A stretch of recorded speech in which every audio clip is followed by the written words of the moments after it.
حياكم الله مشاهدينا ومستمعينا الكرام. بعد هذا الفاصل الحقيقة هناك محاولات كانت مكثفة جدا من فهد المهندي لمعرفة ترشيحات أبو نواف. أبو نواف رفض رفضا قويا، قال آسف والله ما راح أقول لك ترشيحاتي، أنت ما راح تستفيد منها يا فهد شيء. قال فهد أبي أوصلها لسالم السندوانة على أساس يستمر في الصدارة. فأتوقع أن هناك تحالف بين فهد المهندي وسالم السندوانة وكذلك صالح الدعبة، وهناك تحالف خفي مع مبارك بن ترحيب. أبو نواف لا، فهد ما راح يوصل السندوانة، لكن فهد ان خبرت انا بترشيحاتي هو قالها قبل شوي ما يستفيد. لا ما عليك مداعب، لا ما لازم راح يوصل. لازم اوصل له. توصل له وش بتوصل له؟ وش بتخلي وش توصل له؟ هذا 8 رموز صعب انك لكن في البداية كانت محاولات فهد هادية جدا، بحيث انه أن ياخذ معلومات عامة. أبو نواف أنت من تتوقع أنه ياخذ السيف بكرة في أبناء القبائل؟ قال أبو نواف ما أدري. قال شلون ما تدري يعني ما عندك ترشيح؟ ترشح الدوحة لابن عقيل؟ قال ما راح أقول لك أنا، ما راح أرشح. فكان دخول فهد بسيط جدا، ما بين فيه أنه يحاول يوصل لمعلومات. فرد أبو نواف كان صادم لفهد، قال له قول لي عشان أقول للسندوانة.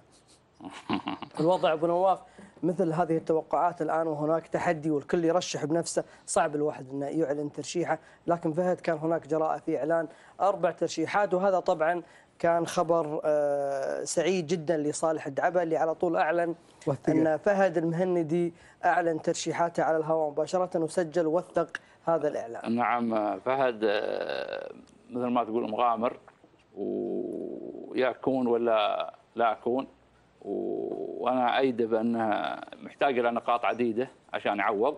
وممكن خطته هذه اللي مشى عليها ممكن تجيب شيء، ويمكن بعد تكون ناجحة، تكون ناجحة، يمكن فيها شوية شكح بعيد شوي. لكن موقفي أنا أقرب شوي للسندوانة، وخطتي يمكن شوي ما تختلف كثير عن اللي في راس سالم، بتكون متقاربين لحد ما. وانت ايش دراك بالخطه اللي في راس سالم؟ صعب انك توصل لها يا ابو نواف. كشف منها 50% فهد كشف منها 50%، واعطاني الافضليه اني اقلب الطاوله. واعطاك الافضليه انك تقلب الطاوله. هناك نعم. توقع انك تقلب الطاوله ابو نواف. احاول. فالك التوفيق باذن الله يا ابو نواف، الله. وانا شخصيا من جمهورك ومن مشجعينك. ان شاء الله اني احاول. اهم شيء اني انافس لنا اخر يوم. لكن اقول لك سالم السندوانه رقم صعب. انا اقول رقم صعب ويستاهل جدا محمد جدا جدا. وانا بعد ما بسهل عليه. بعد ما بسهل عليه. شو مسهل؟ هو انت كنت في الصداره ابو نواف وهو لحق. ما عليه، هي تبادل ادوار. توافق تبادل ادوار، ودامها 3 نقاط وقريبها سهل التعويض.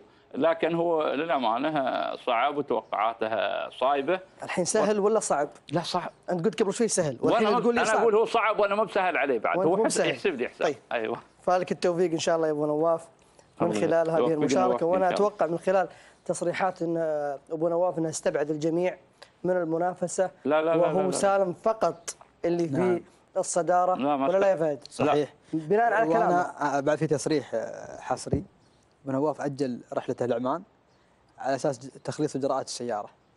هذا من مخيلة فهد. هذا تخيلات. انا رحلتي ان شاء الله. فالك التوفيق يا ابو نواف، وكذلك نتمنى التوفيق للجميع. واستبعاد ما استبعدنا المحللين من خلال يمكن فهد صعب موقفه، لكن سهيل ومبارك اكد لك انهم. لا فهد مو صعب، ترى فهد هو اصعب موقفه. صاحب الصداره في بدايه المهرجان، مهرجان سيدي سمو الامير الوالد الى خط النهايه وانتم اللي لحقتوا. فهذا رقم صعب. صحيح. يكون يقلب الطاوله غدا بالترشيحات والتوقعات. اختلف الوضع الان، اصبح بحاجه الى نقاط عديده، والباقي عندنا 24 نقطه. نعم. عموما فالكم التوفيق باذن الله ابو نواف من خلال هذه آمين.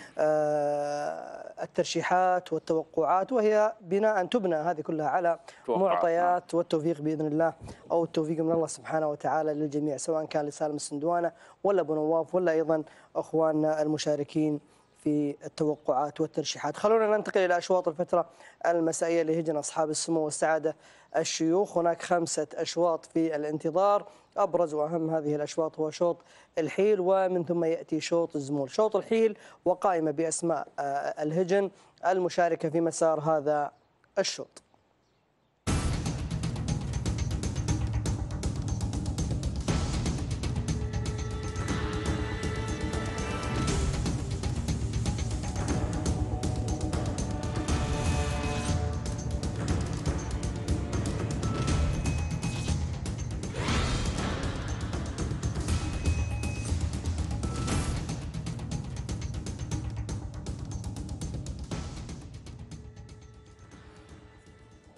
إذا مشاهدينا الكرام 11 اسم في هذه القائمة، كل هذه الأسماء كفيلة بانتزاع هذا الشوط، ولكن الاسم الأبرز، الاسم الجماهيري، الاسم المحبوب لدى الجميع، خود لهجن الشحانية ومع المشاغب محمد بن خالد العطية. أتوقع الجميع راح يرشحها لانتزاع هذا الشوط، وكذلك صالح الدعبة أرسل ترشيحه في هذا الشوط على خود، يؤكد خطورتها ويؤكد أنها صاحبة سيارة هذا الشوط، فالهم التوفيق بإذن الله من خلال هذه المشاركة. فهد 11 اسم، أبرز هذه الأسماء خود، أتوقع أن أيضا ترشيحك راح يكون عليها. نعم أبو ثامر. أبرز الأسماء خود لهجن الشحانية تحت إدارة تضمير محمد بن خالد العطية. خود شفنا لها حضور الموسم الماضي وما قبل الماضي. في هذا الموسم يمكن أبرز ظهور لها في شوط السيف، حصلت على المركز الخامس أو السادس على السيف، ووصيفة في مهرجان الكويت في ميدان الشهيد. خود من أقوى الأسماء، إذا حضرت خود أعتقد أنها تكون العين عليها. غزلان بعد عند هجن الشحانية لسالم بن فهران المري من أقوى الأسماء، والمزن كذلك بهجن الشحانية عند تحت إدارة سالم بن فهران، أتوقع أنها من الأسماء الصعبة. قبة عند هجن الشحانية تحت إدارة مضمر جابر بن سالم بن جابر بن فهران. قبة شفنا لها حضور مميز في سن الثنايا، وشفنا لها حضور مميز في هذا الموسم، وصيفة في الأشواط الرئيسية. كذلك باقي الأسماء عند هجن الشحانية كلها من الأسماء اللي جديرة بالمنافسة في انتزاع هذا الشوط، لكن كأقوى إنجازات في هذا الشوط وكماضي وكجماهيرية خود، فإذا حضرت خود نروح معها. نعم، إذا فهد ترشيحها على خود لانتزاع هذا الشوط، خود أم الماضي الحافل بالإنجازات ومع المشاغب محمد بن خالد العطية. أشار فهد إلى 4 أسماء في هذه القائمة، خود وكذلك غزلان وأيضا قبة وأيضا المزن التي تأتي على رأس هذه القائمة. 4 أسماء في ظل وجود 11 اسم أبو نواف، وترشيحها أيضا مع خود أم الإنجازات. نعم، لا شك أبو ثامر بأن الأسماء ال11 المتواجدة أغلبها لها إنجازات. نعم. أشار فهد للمزن، ومن أخطر الأسماء الليلة على أيضا على صدارة خود مرشح الأبرز، كذلك أيضا غزلان، كذلك غارة ومعركة عند محمد بن خالد تحت إدارة محمد بن خالد العطية الشحانية، أيضا من ضمن الأسماء اللي يعول عليها محمد يعول بن خالد. عليها ولا راح تكون في خدمة خود؟ لا، معركة لجة ومعركة. معركة إذا استدعت الظروف أنها تكون مفاضلة بين محمد بن خالد بين خود ومعركة، أعتقد أنها الأفضلية يباها الخود. أتوقع هذا الشيء بحكم ماضيها، وهذه خود لكن لو كانت خود ما في يومها معركة أيضا هذه خود على الشاشة الآن مشاهدينا ومستمعينا الكرام. نعم، نتمنى لها إن شاء الله أن توفق الليلة في مسيرتها، وتفرح أيضا متابعيها وجمهورها. وهذه الناقة تراها لها شعبية عارمة أيضا عند محبين الهجن، ودائما تمثل خير تمثيل، بالإضافة إلى قبه وغزلان والأسماء اللي ذكرناها. لكن نقول أن خود على رأس القائمة، والمنافس الأبرز غزلان والمزن. طيب، ترشح من أبو نواف؟ أرشح خود المعركة، أرشح خود لانتزاع المركز الأول، والمنافس والخطر عليها من قبل غزلان والمزن. ومعركة أيضا من ضمن الأسماء اللي ترشح. من الأقرب لخود؟ أقرب لخود غزلان والمزن. ترشحها؟ أرشح خود. وغزلان أيضا ترشح. كم أرشح؟ لك ترشيح واحد. ترشيح واحد خود. تشوف أنها الأقرب أبو نواف لانتزاع السيارة؟ والله اليوم؟ نعم، بحكم ماضيها، وخود أعتقد بحكم ماضيها، ولكن خلينا نتكلم عن المزن وغزلان بحكم السن. المزن وغزلان من الأسماء القوية، ولكن خود صعبة وشرسة ومقاتلة وتلحق بالأمتار الأخيرة، وعندها غارة وجات على الرمز في المركز الخامس. نعم، لكن عندها أيضا قبل رموز يمكن اللي حصلت على المركز الخامس لا يقلل من جماهيريتها عند الناس، ومستواها أيضا يمكن في تصاعد. ناقة كانت في طور الإعداد وشاركت مهرجان ايضا لا انا اتكلم انه ما يقلل على مستواها، ولكن انا اعطيك عمليه فارق بين شوط رمز تاتي في المركز الخامس وبعدين تنتقل الى شوط سياره، وشوط السياره بالنسبه لها اسهل، نوعيات تختلف. لما شاركت المركز الخامس راجعه من الكويت ومشاركه وحاصله على الوصاف، ويمكن مشاركه الكويت اثرت على مستواها وما حضرت بالشكل المطلوب في شوط السيف. في شوط طيب السيف. خلونا ننتقل الى ارضيه الميدان وللزميل محمد بن بريك نتابع آخر الاستعدادات قبيل انطلاق أشواط الفترة المسائية. محمد أسعد الله أوقاتك بكل خير. الترشيحات تذهب مع خود أم السيوف وكذلك أم الإنجازات، ولكن الخطورة من وجهة نظر فهد وكذلك من وجهة نظر أبو نواف مع غزلان وأيضا المزن، وكذلك أضاف فهد قبة عن جابر بن سالم بن فهران المري. حياك الله اخوي سالم ومساءك سعيد وضيوفك الكرام ومشاهدين قناه الريان. بالفعل ما ازيد على كلام الاخوان المحللين اهل الخبره، ولكن في اسم سالم يطغى على كل الاسماء الموجوده، اسم له مكانته، له ثقله الجماهيري، له وزنه في جميع الاشواط، اسم تعود على الانطلاق في اشواط السيوف، في اشواط الرموز، بنت الفايز المعروفه بخود، شقيقه ارتياد والجزيره. اعتقد حتى لو ان ما كانت في يومها وما كانت في مستواها المعروف جماهيريا، اسمها يطغى اذا حضر اسم خود ما يترشح عليها ذلول في الشوط الاول. اعتقد عندنا سيوف مصغره سالم الليله في شوط الزمول وكذلك في شوط الحيل. هذه خود جاهزه سالم خلفي مثل ما تشاهدون، سالم جاهزه ان شاء الله انها مستعده، ان شاء الله تكون على الموعد. اتوقع سالم بيكون حضور جماهيري كبير اذا ما سمعوا الجماهير الموجودين في العزب وقريب الميدان ان خود راح تشارك. راح نشوف تدفق سيارات لمشاهده خود على ارضيه الحدث، لانها مثل ما اسلفت سالم صاحبه سيوف، يا تاخذ السيف يا وصيفه السيف، يعني خود من المرشحات الابرز وهي المرشحه الاولى والابرز مهما كان مستواها، مهما وين ما وصلت يكفي ماضيها سالم اللي عرفوها الجماهير وعرفوها اهل الهجن. نعم محمد، بحكم خبرتك في هذا المجال وأيضا وجودك دائما في ميدان الشحانية وكذلك أحد المعلقين البارزين في ميدان الشحانية، هناك اسمين مع محمد بن خالد العطية، لجة وأيضا معركة. هل لجة ومعركة في خدمة خود، أو مثل ما ذكر أبو نواف أن محمد بن خالد العطية إذا ما كانت خود في يومها فهو يعول على معركة لانتزاع شوط السيارة؟ محمد بن خالد العطية حسب توقعاتي وأي مضمر في مكان محمد بن خالد العطية راح يسعى أن خود تكون راعية الشوط. كل الهجن الموجودة مسخرة في خدمة خود، أتوقع محمد راح يسعى لخدمة خود في هذا الشوط.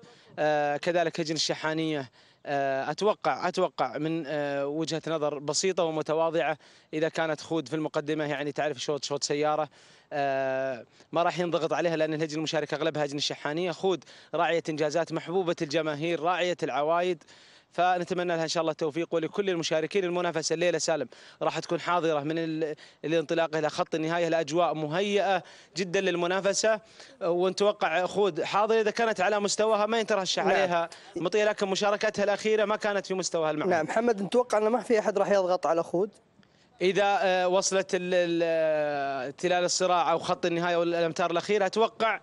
اتوقع لان الشعار واحد والهجن واحده، ولكن اللي ماضي خود اتوقع انه ما راح ينضغط عليها الضغط اللي مثل اشواط الرموز، وهذا راجع للمضمرين. انا اتوقع المنافسه راح تكون موجوده في مسار هذا الشوط، وخود ناقه صعبه باذن الله سوف تكون في موعدها في هذا المساء. التوقيت الزمني في اشواط الفتره الصباحيه 12:08 محمد. عوامل الجو مثل ما ذكرت مساعده جدا لتحقيق التوقيت الزمني. هل نتوقع توقيت أو نتوقع 12 اليوم تنكسر؟ نتوقع توقيت أفضل سالم، لأن الفترة المسائية دائما المضمرين يدفعون بالأوراق الأقوى في الفترة المسائية، دائما هذا شيء متعارف عليه. فأشواط المساء النوعيات الموجودة كخود كعلقم في شوط الزمول اللي أول مرة يشارك مع أشواط أصحاب السمو الشيوخ، راعي الإنجازات اللي انتقلت ملكيته حديثا إلى هجن الشحانية. أتوقع الليلة سالم بنشوف منافسة صعبة ومنافسة مشرفة على أرضية الميدان مثل ما ذكرت لك سالم، ومثل ما ذكروا الإخوان المحللين عندكم، مثل ما ذكرت أنت أبو ثامر. أبرز المرشحات خود، وجودها الليلة سيف مصغر، يعني جماهير الرياضة الليلة على موعد مع أسماء قوية، وفي مساء الغد إن شاء الله مع أسماء قوية. إليك الكلمة سالم ولضيوفك الكرام نتوقع أن يكون منافسة على أشدها، والتوقيتات الزمنية أيضا كذلك قياسية. نعم، شكرا محمد بن بريك. ومحمد يتوقع أن تكون المنافسة على أشدها وكذلك أن يكون التوقيت الزمني مغاير. شكرا للزميل العزيز محمد بن بريك. إذا مشاهدينا الكرام، الأبرز في شوط الحيل هي خوذ مرشحة في المقام الأول لانتزاع هذا الشوط، شوط تحضر فيه أسماء جديرة أيضا باقتناص هذا الشوط. خلونا ننتقل إلى شوط علقم اللي ذكره محمد بن خالد، وتم انتقال هذا الاسم إلى هذه المؤسسة العملاقة وقائمة بأسماء الهجن المشاركة في شوط الزمول.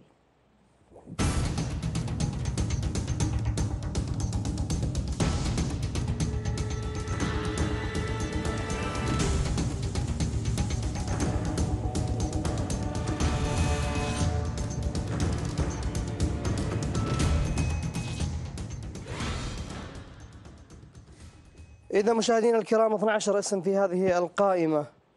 ترشيح صالح الدعبة راح مع عتيم مثل ما ذكر فهد المهندي 3 رموز سواء كان في سن الثنايا أو سن الجذاع. علقم أشار لمحمد بن بريك. محمد بن بريك دائما تكون إشاراته في مكانها. أشار لخطورة بشاير في شوط الحيل اللي عند بن عنزان، وكانت على الموعد اليوم أيضا يعطينا إشارات على خطورة علقم لهجن الشحانية ومع المشاغب محمد بن خالد العطية. إذا بناء على التوقعات اللي وصلتنا الآن على عتيم من صالح الدعبة، علقم من محمد بن بريك. فهد المهندي. أبو ثامر، جميع الأسماء المسجلة في الشوط كفيلة بانتزاع الرمز، كلها في رصيدها رموز: مفوض، مسعيد، الأبجر، عتيم، دليل، عنيد، الشارد، مسيطر، كلها هجن في رصيدها رموز ومنافسات على الرموز. علقم أول مشاركة لها بشعار هجن الشحانية، وكذلك أخو خود ولد الفايز. أخو خود ولد الفايز، نعم، صاحب رمز مهرجان الأمير الوالد بشعار الأنيق ناصر بن عبد الله المسند.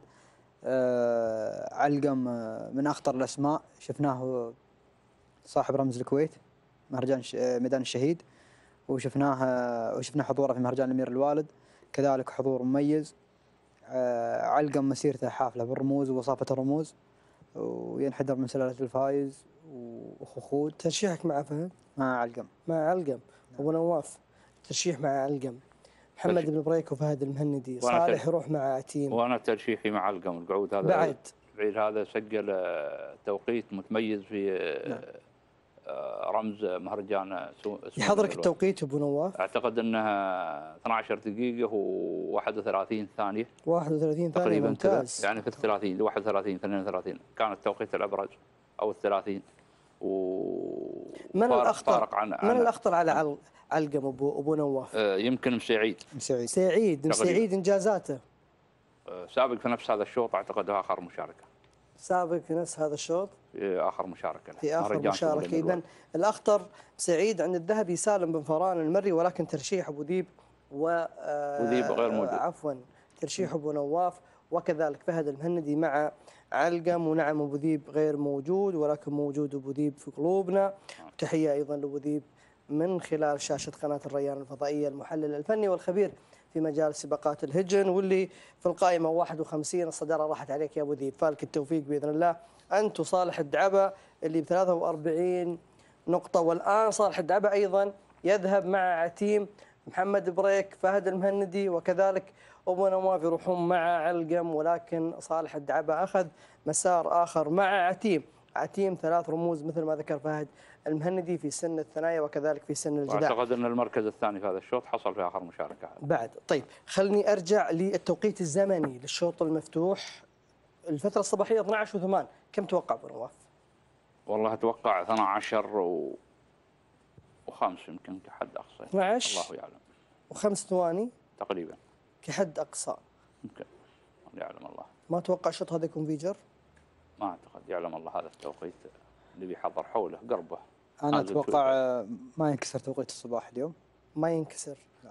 حتى لو كان عوامل الجو مساعدة والأسماء الموجودة في الشوط أسماء كبيرة فهد؟ أتوقع 12 و15. ما أتوقع أقل من هذا التوقيت الزمني. إذا 12 و15 ثانية، هذا فيما يخص أشواط الزمون. الحيل الزمول؟ زمول 12-25. 12 و25 لين توقيت 30. زمني مميز ترى. نعم لين 30. علقم في آخر مشاركة له كان 12-30 والجو يساعد اليوم، يمكن نجيب 30 أو يكسر 30 بشيء بسيط. 30 أو يكسر 30 بشيء بسيط. 30. أبو نواف شوط الزمول؟ والله اتوقع من فوق ال 30 الى 35 احتمال يعني. حتى لو كان عوامل الجو مساعده. هي مساعده، فاذا سجل هذا التوقيت هي عوامل مساعده. 12 و30. نعم توقيت جيد للزمول. توقيت جيد للزمول. إذا مشاهدينا الكرام الأبرز في شوط الحيل خود في المقام الأول انتزاع هذا الشوط، والأبرز في شوط الزمول علقم مع المشاغب محمد بن خالد العطية، وهناك ترشيح وحيد على عتيم من قبل صالح أبو الراشد الدعبة. فنتمنى التوفيق لجميع المشاركين والاثنين اللي ترشحوا كلهم سلالة الفايز صراحة. الأشواط. وفعلا سلالة الفايز هي من تكون في الأولوية وفي قائمة الترشيحات في المقام الأول، سواء كان مع خود ولا مع علقم. وننتقل معا إلى أرضية الميدان لنتابع هذه الانطلاقة، هذه الأشواط التي تضفي بظلالها على أشواط الغد. فنقول لهم التوفيق بإذن الله من خلال هذه المشاركة.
الرحيم. أيها الحفل الكريم، أيها السادة الأفاضل، سلام من الله عليكم ورحمته تعالى وبركاته. نحييكم بأجمل وأطيب تحية، تحية تراثية أصيلة ترتقي بارتقاء اهتمامنا بهذه الرياضة العربية الأصيلة، حيث يأتي لها الدعم الكبير ويأتي لها التوجيه الكريم بإقامة مثل هذه المواعيد الكبرى، حيث نعيش معكم اليوم 11 من منافسات هذا المهرجان الغالي على قلوب الجميع، مهرجان سيدي حضرة صاحب السمو الشيخ تميم بن حمد آل ثاني أمير البلاد المفدى رعاه الله، حيث تحضر في هذا اليوم حيل أصحاب السمو والسعادة الشيوخ في موعد كبير، في موعد استثنائي سيشهد حضور أسماء قوية، أسماء استثنائية صالت وجالت في مختلف الميادين، صانعة لاسمها بل لأسمائها مكانة بارزة، مكانة مرموقة في عالم الأصايل، في هذا العالم الساحر. الشوط الأول مشاهدين الكرام هو شوط مخصص لسن الحيل، مسافته 8 كيلومترات، ورصدت لهذا الشوط جائزة عينية عبارة عن سيارة تويوتا ستيشن GXR 8 سلندر، في انتظار الاسم المتوج من أسمائنا 11 التي تحضر لتشكل لنا لوحة فنية أصيلة سترسم بريشة شحانية مبدعة. ميدان التحدي يستقبل كل هذه الأسماء الكبرى بعد أن شهد على أرضيته عطاءات متعددة لهذه الأسماء التي ستخوض غمار الشوط الأول الرئيسي المنتظر. هذا هو إذن ميدان التحدي هذا الميدان الذي أصدر شهادات اعتماده، مخرجا أجيالا من الأساطير، معطيا حق الامتياز للأسماء التي عانقت النواميس، منتزعة الألقاب، حاضرة بكل ما تمتلك من قوة الأداء. بسم الله وعلى بركة الله. أيها الحفل الكريم، أيها الأخوة المتابعون الأعزاء، باسمك اللهم نبدأ وباسمك اللهم نستعين، فهيئ لنا من أمرنا يا ربنا رشدا. اللهم إنا نسألك التوفيق للجميع في هذا الموعد الكبير، في انطلاقتنا الأولى الرئيسية. هذا هو الشوط الأول، الشوط الرئيسي في أمسية هذا اليوم الكبير، حيث تحضر في هذا الشوط أسماء عملاقة، منها خود الحاضرة والمنطلقة في هذا الشوط بذكريات السيوف والرموز. تحضر المزن وراهية وغارة، غزلان ولجة، معركة والغارية، حماس، صوغة وغبة، أسماء كبيرة تتواجد في هذا الشوط الكبير. مباشرة أنطلق مع المركز الأول لأستقبل الأسماء المتصدرة، مرحبا بها وبكل الأسماء. مرحبا بكم أيضا أنتم مشاهدين الكرام، عشاق رياضة الآباء والأجداد، رياضة سباقات الهجن. مقدمة الشوط، هنا لجة تغوص في أعماق هذا البحر اللجي، وتنطلق لجة في المركز الأول لهجن الشحانية، يعتني بها المضمر محمد بن خالد العطية. أما دور المركز الثاني، لأجد من هناك المزن لهجن الشحانية، يضمر المزن سالم بن فاران المري. دور المركز الثالث، لأجد غارة من تحتل المركز الثالث لهجن الشحانية، التضمير مع الذهبي سالم بن فاران المري. بينما معركة تتقدم معركة، في هذه المعركة متسلحة بطيب الأصل، عتادها ماضيها وحاضرها سيكتب في هذا اليوم.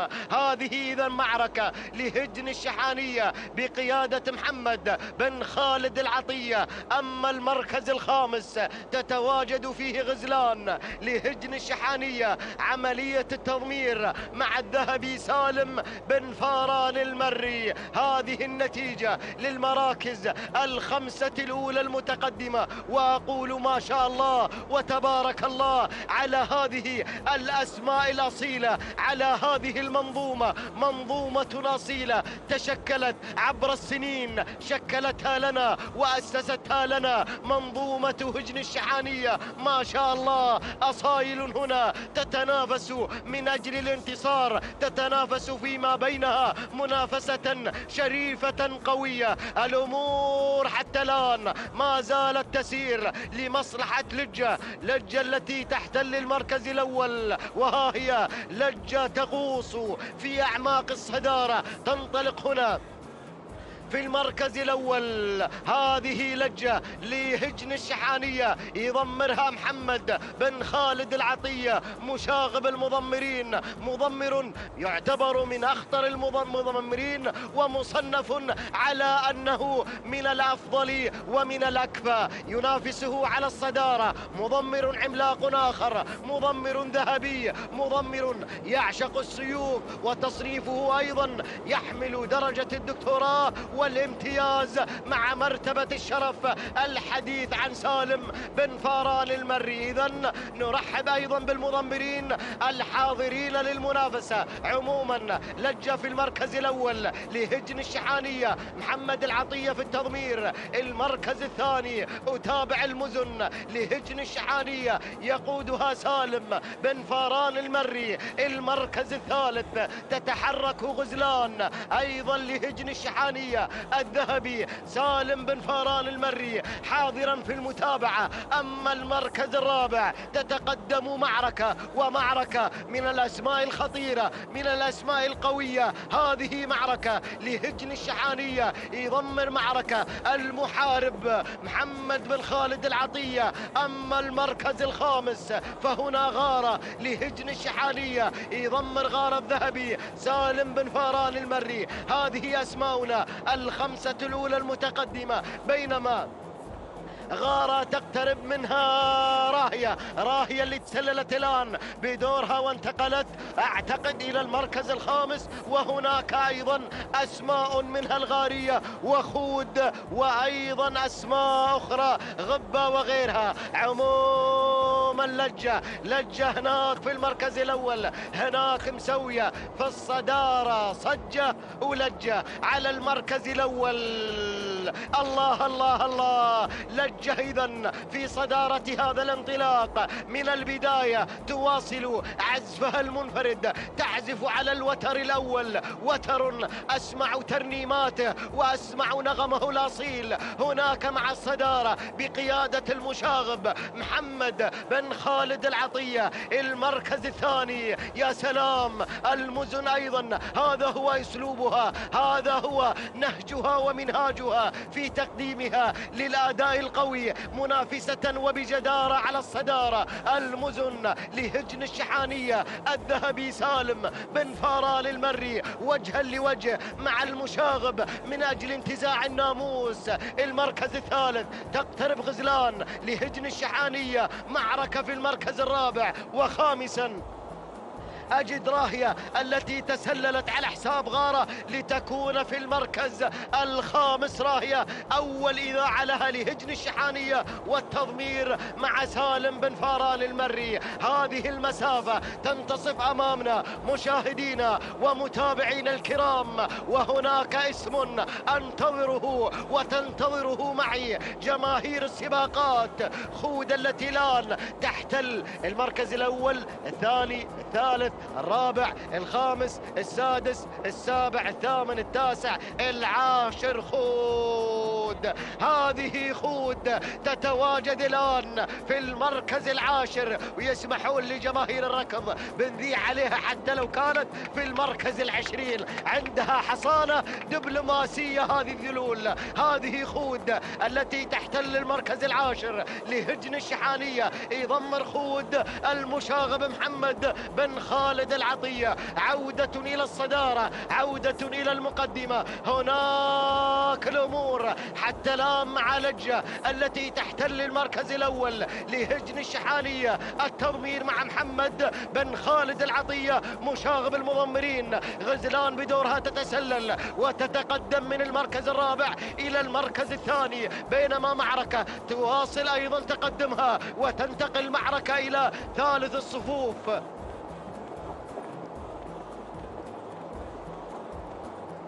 معركة لهجن الشحانية ويضمر معركة محمد بن خالد العطية، والمزن تتراجع إلى المركز الرابع لهجن الشحانية والتضمير مع سالم بن فاران المري. أشوف المركز الخامس، أشوف هنا حماس تنضم، حماس تتدخل وتنطلق إلى المركز الخامس لتشعل الحماس ولتلهب هذا الشوط.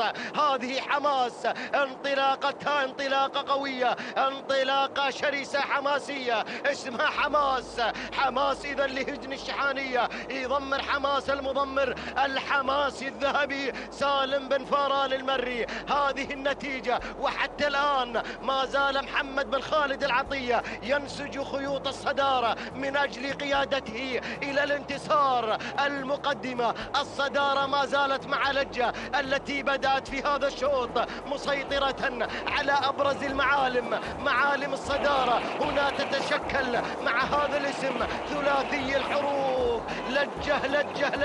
إذا في المركز الأول هنا التضمير مع المشاغب محمد بن خالد العطية، بينما الشعار شعار معروف، شعار أشهر من نار على رأس علم. هذا هو الشعار الأدعم، شعار هجن الشحانية، يتقدم على ظهر لجة في المركز الأول التي بدأت تنطلق، بدأت تندفع وكأنها تعطي من جديد. هذه لجة أيضا في المركز الأول بدأت تواعد المسافة. المركز الثاني غزلان لهجن الشحانية، المركز الثالث معركة أيضا لهجن الشحانية باختلاف المضمرين. المركز الرابع أتابع حماس لهجن الشحانية، بينما المركز الخامس يا سلام غبة تصل الآن مشاهدينا ومتابعينا الكرام.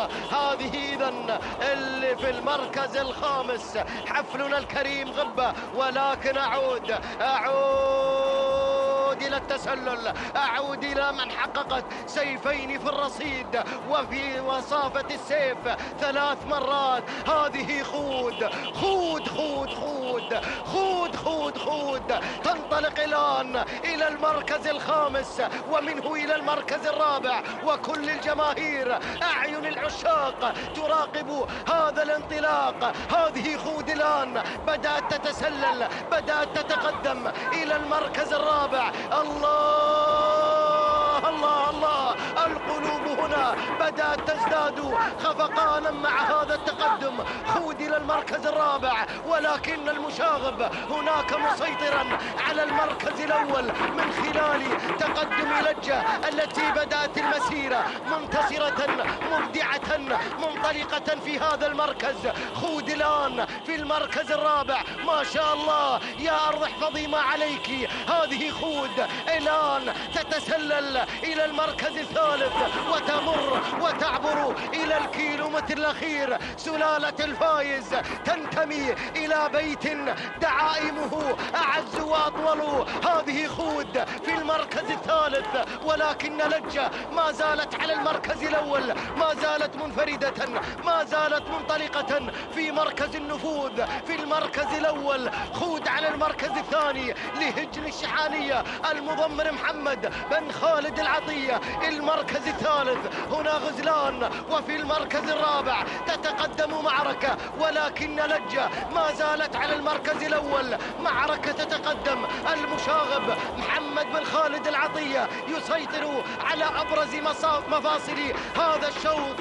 لحظة فاصلة من عمر هذا الشوط، من عمر هذا السباق. لجة على المركز الأول، معركة على المركز الثاني، خود على المركز الثالث. أمتار أخيرة تعرف صمود خود، تعرف قوة هذه الذلول. الله الله الله، لجة إذن على المركز الأول، معركة في المركز الثاني، خود في المركز الثالث. يا سلام يا سلام، هجن الشحانية إذن تنتزع هذا الشوط من خلال الأسماء الأربعة. خود خود خود خود خود يا محمد، خود خود يا العطية، خود خود خود خود خود خود خود خود خود.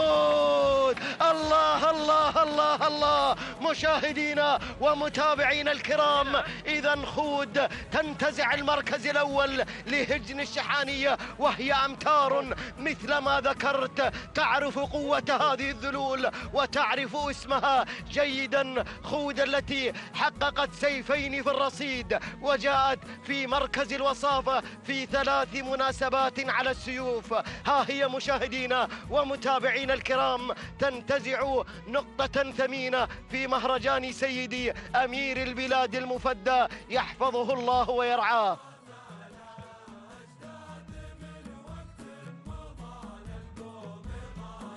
إذا مشاهدينا ومتابعينا الكرام، في هذه اللحظات أتلقى هذا الخبر الهام وأعلنه لكم جماهير رياضة سباقات الهجن.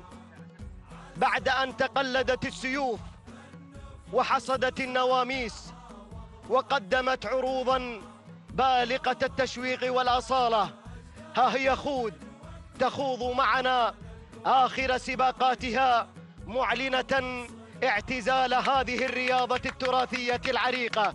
خود التي أخذت ما يكفي من الشهرة والاحترام في هذا المجال الساحر، هي اليوم معنا في سباق الوداع تاركة في كل قلب حالة من الحزن على غيابها عن هذه الميادين التي طالما أمتعت على أديمها عشاق سباقات الهجن. وداعا خود، وشكرا لك من الأعماق على ما قدمت في هذه الرياضة العربية الأصيلة.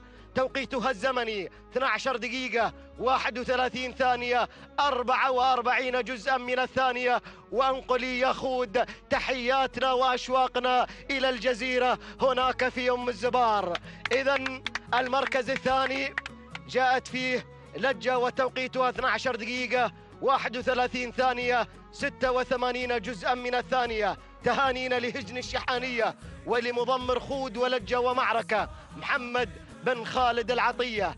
المركز الثالث جاءت في معركة وتوقيتها الزمني 12 دقيقة 33 ثانية و25 جزءا من الثانية. تهانينا لهجن الشحانية على فوز معركة بالمركز الثالث، وتهانينا لمحمد بن خالد العطية. إذن مشاهدينا ومتابعينا الكرام، نقول في خود التي ودعت ميادين السباقات بعد أن أعلن اعتزالها: قليل في وداعك قول شعر وإظهار التأسف والأماني، ولو نعطي الخيار لما افترقنا ولكن لا خيار مع الزمان. شكرا إذن لهجن الشحانية التي تقدم لنا دائما وتتحفنا بالأسماء الأصيلة، منها خود ومنها الجزيرة وقبلها وبعدها أسماء الرنانة. شكرا إذن للقائمين على مؤسسة هجن الشحانية على قرار اعتزال خود التي تنتقل إلى محمية أم الزبار في تراث مستدام وفي حفاظ إن شاء الله على سلالات عريقة أصيلة، وبإذن الله تعالى نرى إنتاجها الطيب في ميادين السباقات. ينطلق الشوط الثاني وأنقل الكلمة والميكروفون للزميل محمد بن بريك المري. شكرا للزميل سعد. بسم الله الرحمن الرحيم. مشاهدينا الأعزاء والحفل الكريم، السلام عليكم ورحمة الله تعالى وبركاته، وأسعد الله مساءكم بكل خير. نحييكم مع تواصل أيام هذا المهرجان السنوي لسباقات الهجن العربية الأصيلة، ونزف التهاني على الهواء مباشرة لمؤسسة هجن الشحانية ولجماهير خود وللمضمر المشاغب محمد بن خالد العطية على اختتام مسيرة هذه البطلة، هذه الأسطورة من أساطير ميادين سباقات الهجن. خود لهجن الشحانية تودع الميادين في هذا الحفل الكبير وفي هذا المستوى المثير لتختتم مشوارها المكلل بالسيوف وبالذهب. فنهنئ محمية إنتاج أم الزبار على احتضان خود والجزيرة وغيرها من الأسماء العملاقة التي تذهب إلى هناك. مشاهدينا الأعزاء، انطلق في هذه الأثناء الشوط الأول الرئيسي للزمول، وندعو أيضا القائمين على إنتاج أم الزبار وهذا طلب خاص من الزملاء باستقبال خود استقبال حافل وكبير نظرا لمستواها الكبير. مشاهدينا الأعزاء، تستاهل خود كل خير ونتمنى لها إن شاء الله التوفيق في الإنتاج. مشاهدينا الأعزاء، شوط الزمول انطلق قبل قليل ومقدمة الشوط، ومن يحتل المركز الأول مسيطر من هجن الشحانية مع المضمر جابر بن سالم بن فاران مسيطر على المركز الأول. يليه على المركز الثاني عتيم لهجن الشحانية يضمر عتيم جابر بن سالم بن فاران. ننتقل إلى المركز الثالث، الشارد يتقدم لسعادة الشيخ محمد بن ناصر بن جاسم آل ثاني يضمر الشارد عبد الرحمن بن يوسف آل عبد الملك. ننتقل إلى المركز الخامس، دليل يتقدم على المركز الرابع في هذه اللحظات. على المركز الرابع دليل من هجن الشحانية ويضمر دليل المضمر الشبل جابر بن سالم بن فاران، بينما دور المركز الخامس. المركز الخامس يتقدم فيه علقم لهجن الشحانية ويضمر علقم المضمر المشاغب محمد بن خالد العطية. وهذه نتيجتنا وهذا ندانا الأول. وما وصيك يا أبو محمد يا زميلي سعد بأن الليلة ليلة دسمة في برنامج الريس تعليقا على اعتزال خوذ الميادين. عموما نعود إلى مقدمة الشوط وإلى المركز الأول، مسيطر على مقدمة الشوط على الصدارة، جائزة عينية، رصدت سيارة لهذا الشوط إضافة إلى الجوائز النقدية القيمة. إلى المركز العاشر نتمنى إن شاء الله التوفيق للجميع. أبرز وأحدث أهم أيضا أبرز أحداث هذا اليوم هو اعتزال الأسطورة خوذ ولحاقها بالجزيرة هناك في محمية إنتاج أم الزبار، نتمنى لها التوفيق إن شاء الله، ولهذه المؤسسة العملاقة مزيدا من التوفيق. نشكر كل القائمين والمسؤولين على هجن الشحانية. ما زال مسيطر على المركز الأول من هجن الشحانية مع المضمر الشبل جابر بن سالم بن فاران، يليه على المركز الثاني عتيم لهجن الشحانية مضمر جابر بن سالم بن فاران، بينما دور المركز الثالث يصل غشام. أول نداء الكمبيوتر لغشام يقتحم دائرة النداء من هجن الشحانية ويضمر غشام محمد بن خالد العطية كما يضمر علقم في هذا الشوط. المركز الرابع الانطلاق فيه من قبل دليل من هجن الشحانية، دليل والمضمر جابر بن سالم بن فاران، وعلقم يصل على المركز الخامس. علقم يا علقم، علقم على المركز الخامس، وسلالة أيضا غنية عن التعريف هذا البعير المشارك على المركز الخامس. حصل دخول من الأبجر، يتسلل الأبجر على صعيد المركز الخامس وتعود ملكية الأبجر لهجن الشحانية. يضمر الأبجر المضمر الذهبي سالم بن فاران. يوم ما قبل الختام هو اليوم، ليلة ما قبل الختام، اليوم 11 من أيام هذا المهرجان السنوي الكبير لسباقات الهجن العربية الأصيلة. أيام حافلة مرت بالمنافسة، بالإثارة، بالندية، أيام مشوقة في هذا المهرجان سنتذكرها إن شاء الله على مدار هذا العام، وعلى أمل أن نلتقي بكم بإذن الله في مهرجان حضرة صاحب السمو في الموسم القادم. نهنئ جميع الفائزين، حظا أوفر لمن لم يحالفهم الحظ في هذا المهرجان الكبير. العودة إلى مسيطر، ما زال متحكما بزمام الأمور. أيضا هناك ضغوط الشوط المركز الأول، في الشوط الأول متحملا ضغط هذا الشوط ووزره، ما زال على مقدمة الشوط في المكان المستهدف، في الموقع المستهدف من الزمول المشاركة لانتزاع المركز الأول. الله يا مسيطر، من أحد كتائب هجن الشحانية زمولها بحول المستقبل وبنوك الإنتاج التي تزخر بها هجن الشحانية في السباقات وهناك في المحمية. ما زال مسيطر على المركز الأول، ولكن مسيطر يواجه ضغوط من غشام وضغط مستمر من غشام من هجن الشحانية بقيادة محمد بن خالد العطية. المركز الثالث يصل عتيم من هجن الشحانية، يضمر عتيم الشبل جابر بن سالم بن فاران. المركز الرابع يتقدم هنا على المركز الرابع دليل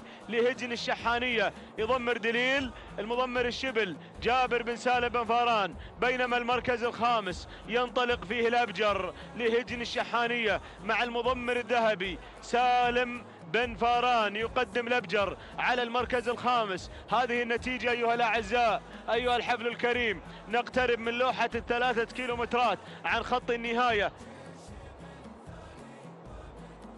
وما زال مسيطر على المركز الأول، يسيطر على هذا الموقع. هل يواصل يا الشبل؟ هذا ما يتمناه الشبل، مواصلة مسيطر. أرى زمول هنا تقترب من دائرة النداء، ما يقارب 12 بعير في موقع واحد، في موقع واحد في دائرة 10 المراكز المتقدمة الأولى، وهذا دليل على تقارب المستوى وعلى أيضا أن الشوط لم يحسم والمفاجآت واردة. لمن؟ هذا الشوط الأول الرئيسي للزمول في ليلة ما قبل الختام، ليلة ما قبل الذهب. موعدكم يا جماهير التراث، يا محبين الهجن، يا جماهير الهجن، في ليلة تاريخية في مساء الغد والبداية مع الساعة 1:30 عليكم ضبط التوقيت في تمام الساعة 1:30 في مساء الغد. من بعد ظهيرة الغد ستبدأ فعاليات ليلة الختام. نتمنى إن شاء الله التوفيق للمشاركين والإثارة والتشويق. أنتم على موعد معها في مساء الغد، وسيوف هذا المهرجان وغيرها من الرموز التي ستقام في مساء الغد. العودة إلى مقدمة الشوط، إلى المركز الأول، مسيطر على المركز الأول، على صدارة الشوط يسيطر، ولكن هناك زمول قادمة يا جابر يا بن سالم يا الشبل، دير بالك أرى الزمول قادمة، وأرى المنافسين يقتربون من مسيطر. أول المنطلقين يصل غشام من هجن الشحانية، يضمر غشام المضمر المشاغب محمد بن خالد العطية. وين علقم يا المشاغب؟ أبغى أشوف علقم، وين اختفى علقم؟ المركز الثالث ينطلق فيه الكمبيوتر، ينطلق في المركز الثالث فكاك. أول نداء لفكاك من هجن الشحانية، يضمن محمد بن خالد العطية. المركز الرابع هنا عتيم لهجن الشحانية مع جابر بن سالم بن فاران. يصل علقم الله، من أبرز المرشحين لاختطاف ناموس هذا الشوط. هذا هو علقم، يقترب وينتزع المركز الرابع والثالث في هذه اللحظات من هجن الشحانية. علقم يا علقم يا علقم، علقم يا علقم، الله، هذا هو علقم على المركز الثالث ويتراجع قليلا إلى المركز الرابع. هناك منافسة ما بين الزمول على اختطاف المراكز الأولى. دليل يا دليل يا دليل يا دليل يا هادي يا دليل مع المركز الخامس. يبحث دليل عن المركز الأول من هجن الشحانية مع الشبل، ولكن الشبل ما زال يقود هذا الشوط من مسيطر منذ البداية وحتى هذه اللحظات. أشكرك يا مسيطر، أشكرك يا الشبل على هذه المحافظة على مستوى مسيطر. وانطلق مسيطر، الله، يجر الشوط، ولكن علقم يا علقم، قم يا علقم، من يتسلل إلى المركز الثاني في هذه اللحظات. علقم إن لم تخني الذاكرة بأن علقم ينحدر من سلالة الفايز إنتاج يوم الزبار. علقم اللي كنت قبل شوي نسأل على علقم، وهذا هو علقم أبرز المرشحين في شوط الزمول الأول الرئيسي في هذه الليلة. الله، علقم لهجن الشحانية مع المضمر المشاغب محمد بن خالد العطية على الوصافة في هذه اللحظات، بينما مسيطر ما زال متشبدا متمسكا بالمقدمة. المركز الثالث ينطلق عتيم، وصل عتيم ويصل من الجانب الآخر فكاك لهجن الشحانية. فكاك بن خالد مع المركزين الأول والثاني، ولكن علقم انطلق علقم طار بالصدارة الكيلومتر الأخير. تحرك عتيم وفكاك يتحرك أيضا على صعيد المركز الثاني وإلى الثالث والثاني، ولكن علقم لهجن الشحانية مع المشاغب محمد بن خالد العطية مع المقدمة. مع المقدمة بهذا المستوى الممتاز. علقم طار علقم وتحرك أيضا عتيم. معركة الشوط الأول، معركة الناموس بين عتيم وعلقم.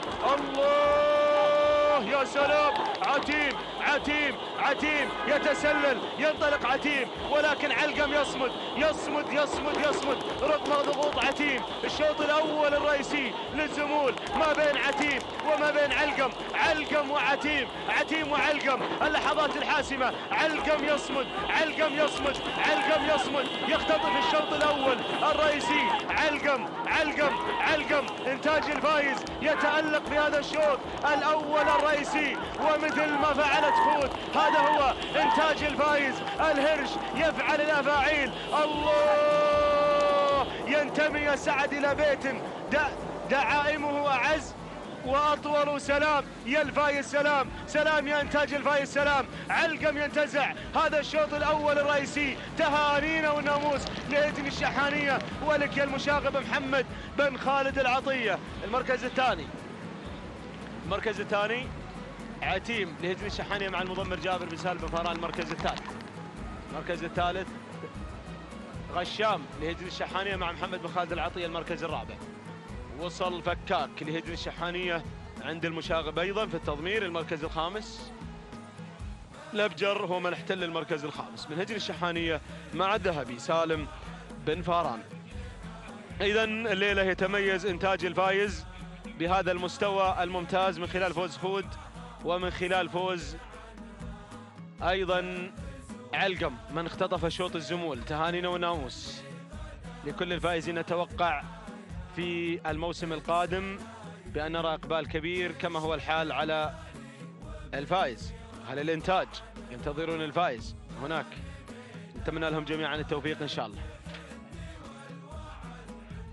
هذا هو علقم ولحظة معانقة الناموس في هذا الشوط الأول الرئيسي للزمول. يصل قاطع مسافة 8 كيلومترات في 12 دقيقة 42 ثانية 72 جزء من الثانية. التهاني والناموس لهجن الشحانية وللمضمر المشاغب محمد بن خالد العطية. عتيم احتل المركز الثاني 12 دقيقة 43 و61 جزء من الثانية. التهاني والناموس لهجن الشحانية على فوز عتيم، وتهانينا للمضمر الشبل جابر بن سالم بن فاران للمركز الثالث. وصل فيه غشام قطع المسافة في 12 دقيقة 44 ثانية جزء واحد من الثانية. التهاني والناموس لهجن الشحانية على فوز غشام، وتهانينا للمشاغب محمد بن خالد العطية. هكذا مشاهدينا الأعزاء تتواصل الأشواط والشوط الثالث يستعد للانطلاقة. وأرحب بزميلي مطلق بن علي العنزي.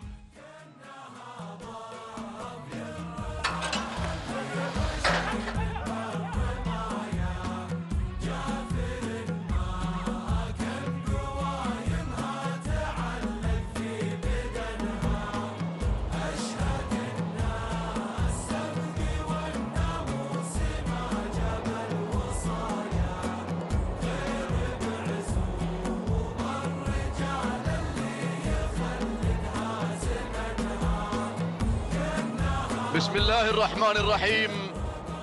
أيها الإخوة المتابعون في كل مكان، تحية مسائية مميزة رئيسية في هذا اليوم الخاص بهجن أصحاب السمو والشيوخ والسعادة مع أشواط الكبار وتألق هذه الحيل والزمول. اليوم نتمنى التوفيق إن شاء الله لكل عشاق الأصالة في هذا الميدان. انطلاقة موفقة لشوطنا الثالث ضمن الأشواط المسائية في هذا اليوم، يوم ما قبل الختام. انطلاقة شوط خاص بالحيل مسافة 8 كيلومترات، ونبدأ مع هذه الأسماء معلنين المراكز الخمسة الأولى وبادئين مع الشعار الأدعم الكبير على مقدمة الشوط، وهذه سحابة اللي تحتل المركز الأول بشعار هجن الشحانية وبقيادة المضمر محمد بن خالد بن عبد الله العطية الذي قاد في أول الأشواط المسائية اليوم خود، وكانت حاضرة مع هذا المساء، وحضر أيضا علقم في الشوط الماضي لينتزع نقطتين رئيسيتين هذا العطية في هذا المساء. تهانينا والناموس لمؤسسة هجن الشحانية على هذا الإبداع. خود الحاضرة في هذا المساء المعتزلة ميادين السباق بكل شرف في ناموس مسائي والأروع ضمن هذا المهرجان السنوي الكبير، مهرجان أمير البلاد. المركز الثاني الواعية تحتل المركز الثاني بشعار هجن الشحانية وبقيادة المضمر سالم بن فران المري. المركز الثالث يتواجد ضيف قادم من سلطنة عمان، شعار صاحب السمو السيد أسعد بن طارق آل سعيد. فأهلا ومرحبا بضيوفنا الكرام، ومرحبا بشعار هجن البشاير الحاضر معنا في هذا اليوم والحاضر في هذا المهرجان الكبير. المركز الرابع متابعينا مشاهدينا الكرام تصل حلب على المركز الرابع مغيرة إلى المركز الثالث بشعار هجن الشحانية وبقيادة المضمر محمد بن خالد بن عبد الله العطية. المركز الخامس يتواصل شعار الشحانية قادما مع شواشة المحتلة للمركز الخامس بشعار هجن الشحانية وبقيادة شبل المضمرين جابر بن سالم بن فران المري. هذه النتيجة متابعينا مشاهدينا الكرام هذه المراكز الخمسة الأولى، ونعود إلى المركز الأول، نعود إلى الصدارة، إلى مقدمة الشوط، إلى المقدمة، إلى هذا المساء المميز، إلى المركز الأول، إلى مقدمة الشوط، ومع الواعية اللي تحتل المركز الأول بشعار هجن الشحانية وبقيادة المضمر سالم بن فران المري. المركز الثاني معنا سحابة على المركز الثاني لهجن الشحانية أيضا، ولكن بقيادة العطية محمد بن خالد بن عبد الله العطية. المركز الثالث حلب لهجن الشحانية وبقيادة العطية محمد بن خالد. المركز الرابع شعار هجن البشاير على المركز الرابع، ومع الطيارة المحتلة للمركز الرابع وبشعار هجن البشاير مع المضمر عبيد بن محمد بن حمد الوهيبي. المركز الخامس من؟ المركز الخامس شواشة الهجن الشحانية على المركز الخامس بقيادة المضمر جابر بن سالم بن فران المري. هذه النتيجة الأولى متابعينا، أو الثانية لهذه الحيل المنطلقة اليوم. يا سلام، الليلة هذه واضحة، الليلة فراق، حاول تعديها وعيت تعدي، ودعتنا خود يا بن متلع. اليوم راحت خود إلى إنتاج أم الزبار، كانت حاضرة في هذا العالم الساحر. الله، هذه على الهواء مباشرة تتابعون خود اليوم في أمسية ولا أروع، منتزعة للشوط الرئيسي، حاضرة وأيضا مودعة هذه الميادين بكل شرف في عالم السباقات الهجن. يا سلام، هذه خود، وداعا يا خود، وداعا يا خود إلى إنتاج أم الزبار. سلالة وماركة غنية عن التعريف، ماركة الفايز. الله، موجود هناك بأم الزبار. نتمنى التوفيق إن شاء الله لهذا الفحل ولهذا البطل في هذا العالم الساحر. نعود إلى مجريات الشوط. شوف التغيير اللي حصل معنا على مقدمة الشوط، شعار هجن الشحانية على المركز الأول، ومع الواعية بقيادة سالم بن فران المري يقود الأسماء مع هذا الاسم الكبير. المركز الثاني سحابة على المركز الثاني، سحابة تذكرنا بالسيوف يا محمد يا بن خالد يا العطية. سحابة بشعار هجن الشحانية بقيادة هذا المضمر محمد بن خالد بن عبد الله العطية. نقلة أخرى إلى المركز الثالث حلب على المركز الثالث.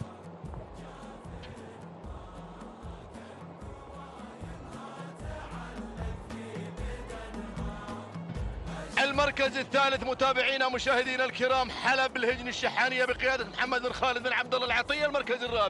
المركز الرابع العنود. مرحبا بالعنود، أول إعلان للعنود وحضورها بشعار هجن الشحانية عند المضمر الشبل المضمرين جابر بن سالم بن فران المري، يقودها ويقود اللي تليها مباشرة وهي شواشة بشعار هجن الشحانية. نشوف شعار هجن البشاير أيضا خطير، هذا الشعار خطير، انتزع رمزا من رموز هذا المهرجان الغالي وكان حاضر. مرحبا بهذا الشعار دائما هنا في ميدان التحدي، حاضرا مع الأصالة مع هذا الشعار العملاق، شعار صاحب السمو السيد أسعد بن طارق آل سعيد. فأهلا ومرحبا به هنا في ميدان التحدي في دوحة الخير. الله، وين وصلنا عند المركز الخامس، ونعود إلى المركز الأول عند سالم بن فران. هناك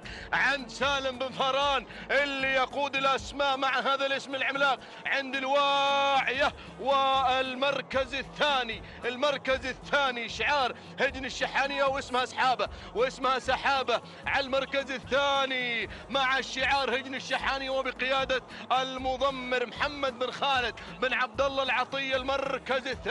المركز الثالث شعار هجن الشحانية وهي العنود تتواجد على المركز الثالث حاملة لهذا اللواء وهذا الشعار العملاق، شعار هجن الشحانية عند المضمر جابر بن سالم بن فران المري اللي نتمنى له التوفيق إن شاء الله. المركز على المركز الرابع محمد بن خالد بن عبد الله العطية يقود حلب على المركز الرابع مع شعار هجن الشحانية. وعندنا المركز الخامس آخر إعلان لها وهي شواشة بشعار هجن الشحانية بقيادة شبل المضمرين جابر بن سالم بن فران المري. هذه النتيجة متابعينا. عندنا المركز السادس والسابع والثامن، الله اسماء عملاقة. ولكن نعود إلى المركز الأول، شوطنا الثالث، شوط خاص بالحيل. بدأنا ننعطف مع الكوع الأخير إلى خط النهاية، معلنين وصولنا إلى خط النهاية إن شاء الله بعد لحظات، بعد 2000 متر عن خط النهاية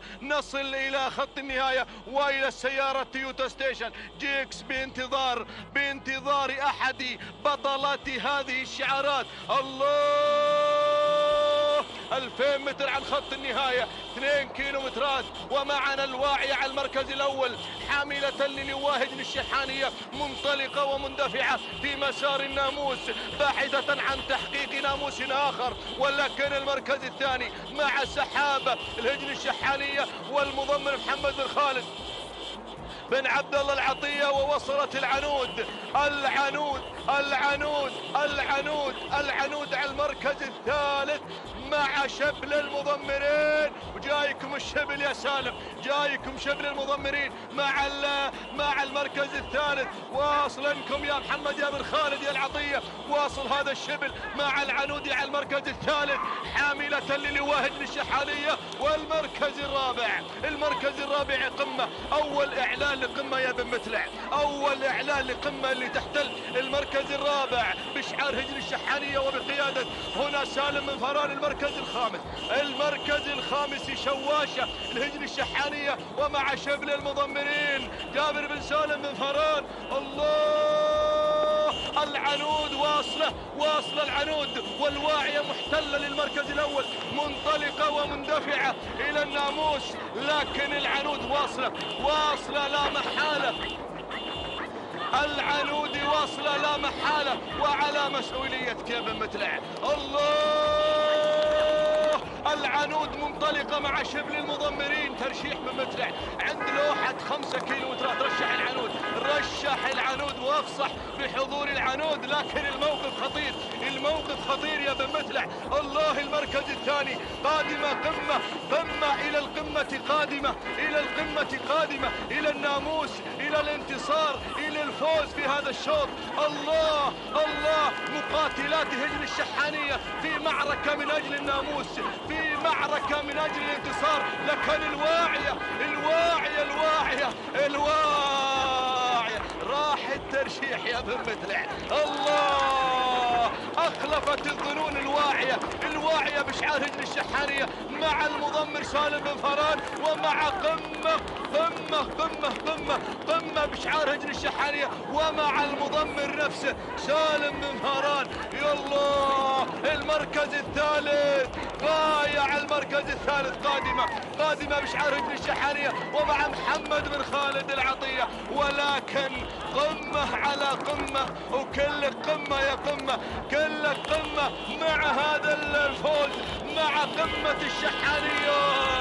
الشحانية تقدم قمة. في القمة دائما هذا الشعار، في القمة دائما الشعار الأدعم، الشعار الخطير والمثير. في القمة دائما في ميادين السباق شعار هجن الشحانية. تهنئة خاصة لعشاقه، وتهنئة للمضمر سالم بن فران المري اللي قدم قمة وقدم الواعية في المركز الأول والثاني. المركز الثالث بايع الهجن الشحانية، والمركز الرابع مهيل الهجن الشحانية. وعندنا المركز الخامس العنود الهجن الشحانية. متابعينا مشاهدينا الكرام، صراع من أجل البقاء في القمة دائما، وكان حضور قمة مع شعار هجن الشحانية في حضور مميز، والشعار الأدعم الكبير في القمة دائما.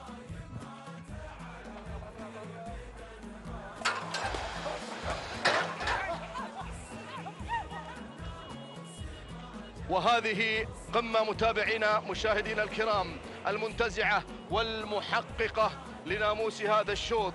التوقيت الزمني لحظة وصول قمة إلى خط النهاية 12 دقيقة 12 ثانية 68 جزء من الثانية. تهانينا والناموس لهجن الشحانية، وتهنئة خاصة للمضمر سالم بن فهران المري المركز الثاني.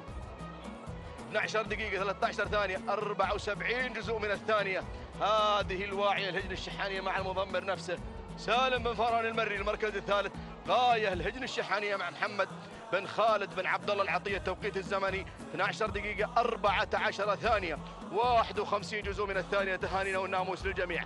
متابعينا مشاهدينا الكرام، في هذه اللحظات أعود بالميكروفون للأستاذ والزميل سعد بن متلع العتيبي. شكرا مطلق. إذا مشاهدينا ومتابعينا الكرام، قبل يوم من ختام هذا المهرجان وأقل من 24 ساعة تفصلنا عن ختام هذا المهرجان الغالي على قلوب الجميع، تنوه اللجنة المنظمة لسباقات الهجن عن مواعيد إقامة انطلاقة الأشواط الرئيسية، حيث سيشهد يوم الختام إقامة 8 رموز بين الذهبية والفضية، حيث ستكون الانطلاقة على النحو التالي: الانطلاقة الأولى ستبدأ في تمام الساعة 1:30 من ظهر يوم الغد، وستكون 4 أشواط مخصصة برموزها لسن الزمول. الشوط الأول زمول عمانيات، شوط مفتوح، بينما الشوط الثاني زمول مفتوح، شوط مفتوح، أي بمعنى أن هجن أصحاب السمو الشيوخ ستبدأ بشوطين، الشوط الأول زمول عمانيات والشوط الثاني زمول مفتوح. بعد ذلك الشوط الثالث هو شوط مخصص للزمول العمانيات للمواطنين وضيوفنا الكرام، والشوط الرابع شوط الزمول المفتوح. الانطلاقة الثانية والتي ستكون مخصصة لرموز الحيل ستبدأ بحول الله تعالى في تمام الساعة 3:30 عصرا، عندما ستكون البداية بحيل عمانيات أصحاب السمو الشيوخ الشوط الأول، الشوط الثاني حيل مفتوح أصحاب السمو الشيوخ بشعاراتهم المميزة بالسيف الذهبي. إذن الشوط الأول حيل عمانيات لهجن أصحاب السمو الشيوخ، الشوط الثاني حيل أصحاب السمو الشيوخ السيف الذهبي، والشوط الثالث حيل عمانيات للجماعة، والشوط الرابع هو شوط الملايين ومسك ختام مهرجان سيدي أمير البلاد المفدى. لذلك وجب التنويه من اللجنة المنظمة لسباقات الهجن. شكرا لكم، وكونوا في انتظار قادم الأشواط في هذه الأمسية، وكونوا معنا أيضا في متابعة أشواط الختام في يوم الغد. أما الآن نقل الكلمة والميكروفون للزميل شجاع العتيبي. بسم الله الرحمن الرحيم. متابعينا مشاهدينا الأعزاء، أسعد الله مساكم وجميع أوقاتكم بكل خير. إذا متابعينا مشاهدينا الأعزاء، ينطلق رابع أشواطنا في هذا المساء، مساء النواميس، مساء الانتصارات. إذا متابعينا أيها الحفل الكريم، انطلقت الأسماء واندفعت الشعارات لتزين أرضية هذا الميدان. أتقدم مباشرة مع المركز الأول، أرى الأسد لهجن الشحانية، ومن يقدم لنا الأسد جابر بن سالم بن فهران المري، من يدفع بالأسد على المركز الأول. ثاني التحديات وثاني الأسماء، يتقدم من الجانب الآخر شعار هجن الشحانية والمضمر الذهبي سالم بن فهران المري، من يتقدم على ثاني الأسماء. المركز الثالث ثالث التحديات، يتقدم زاهي هجن الشحانية جابر بن سالم بن فهران المري، يدفع بزاهي على ثالث الأسماء. المركز الرابع يصل معير على المركز الرابع هجن الشحانية محمد بن خالد بن عبد الله العطية، يصل بمعير على رابع الأسماء، يتقدم بشعار خود، يتقدم بشعار علقم. الله يا معير. المركز الخامس يصل في هذه اللحظات دسمان مع المركز الخامس، يتقدم بشعار بشعار ويصل بشعار هجن الشحانية. من يقدم لنا دسمان محمد بن خالد بن عبد الله العطية المشاغب في التضمير، يصل مع المركز الخامس. إذا متابعينا الأعزاء، ها هي نتيجتنا للخمسة المراكز المتقدمة، ولكن أعود مع المركز الأول، أعود مع الريادة، أعود مع الصدارة. الله يا الأسد مع المركز الأول هجن الشحانية جابر بن سالم بن فاران المري الشبل. جابر يتقدم بالأسد على المركز الأول. المركز الثاني أرمهلي على ثاني الأسماء هجن الشحانية سالم بن فاران المري. الذابي يتقدم وينطلق بمهلي على ثاني التحديات. المركز الثالث يصل في هذه اللحظات متابعينا مشاهدينا الأعزاء، يتقدم بهذا الأداء الكبير، يتقدم معير هجن الشحانية محمد بن خالد بن عبد الله العطية، من يتواصل مع معير على ثالث الأسماء. المركز الرابع يصل في هذه اللحظات حفلنا الكريم، يتقدم زاهي هجن الشحانية جابر بن سالم بن فاران المري، يصل مع زاهي على رابع التحديات. المركز الخامس خامس الأسماء متابعينا الأعزاء يصل دسمان مع المركز الخامس هجن الشحانية محمد بن خالد بن عبد الله العطية، من يتواصل مع دسمان على خامس الأسماء على خامس التحديات. ولكن متابعينا الأعزاء، أعود مع المركز الأول، أعود مع الريادة، أعود مع الأسد، لا زال متحكما بهذا المسار الكبير. الله يا الأسد هجن الشحانية جابر بن سالم بن فاران المري يتقدم بالأسد على المركز الأول. الله يا الأسد. المركز الثاني يصل مهلي على ثاني الأسماء هجن الشحانية، من يقدم لنا مهلي سالم بن فاران المري. الذابي في التضمير، الذابي من يتقدم مع مهلي على ثاني التحديات. المركز الثالث ثالث الأسماء ثالث التحديات معير على ثالث الأسماء، معير على ثالث التحديات هجن الشحانية محمد بن خالد بن عبد الله العطية. وأيضا التسلل من قبل دسمان هجن الشحانية محمد بن خالد بن عبد الله العطية، من يقدم لنا معير ويقدم لنا دسمان. المركز الخامس خامس الأسماء متابعينا الأعزاء مشاهدينا في كل مكان، يتقدم زاهي يتقدم بشعار هجن الشحانية جابر بن سالم بن فاران المري الشبل، يصل على خامس الأسماء بزاهي. ولكن متابعينا الأعزاء، أعود مع المركز الأول، أعود مع الريادة، أعود مع الصدارة. الله يا المركز الأول يتقدم مهلي، يتقدم الذهبي سالم بن فاران المري بشعار هجن الشحانية، بالشعار الأدعم. ولكن المركز الثاني يصل الأسد على ثاني الأسماء هجن الشحانية جابر بن سالم بن فاران المري. وأيضا دسمان مع المركز الثالث هجن الشحانية محمد بن خالد بن عبد الله العطية. ويتقدم أيضا معير مع المركز الرابع هجن الشحانية محمد بن خالد بن عبد الله العطية. المركز الخامس زاهي على خامس الأسماء، زاهي بشعار هجن الشحانية جابر بن سالم بن فاران المري. ولكن متابعينا الأعزاء، حفلنا الكريم، متابعينا مشجعينا مستمعينا الأفاضل، أعود مع دسمان، أعود مع المركز الأول. ولكن الأسد هجن الشحانية جابر بن سالم بن فاران المري. دسمان مع المركز الثاني هجن الشحانية محمد بن خالد بن عبد الله العطية. المركز الثالث مهلي على ثالث الأسماء هجن الشحانية سالم بن فاران المري. الذابي يتقدم مع المركز الثالث، يقدم لنا مهلي على ثالث الأسماء. المركز الرابع يصل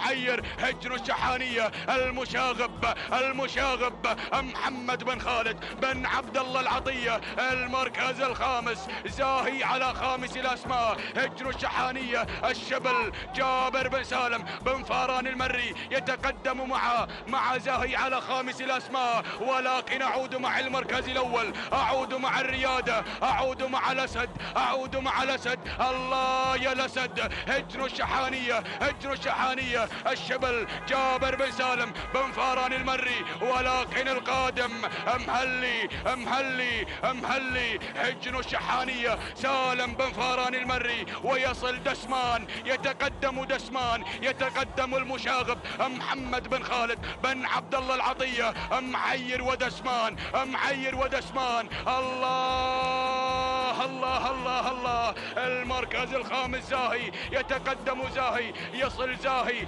على خامس الأسماء، ولكن أعود مع المركز الأول، أعود مع مهلي، أعود مع مهلي. هجن الشحانية سالم بن فاران المري يتقدم مع مهلي، يتواصل مع مهلي، ولكن القادم معير معير معير. هجن الشحانية محمد بن خالد بن عبد الله العطية، ويتقدم مهلي على ثالث الأسماء. المركز الرابع يصل رابع الأسماء الأسد.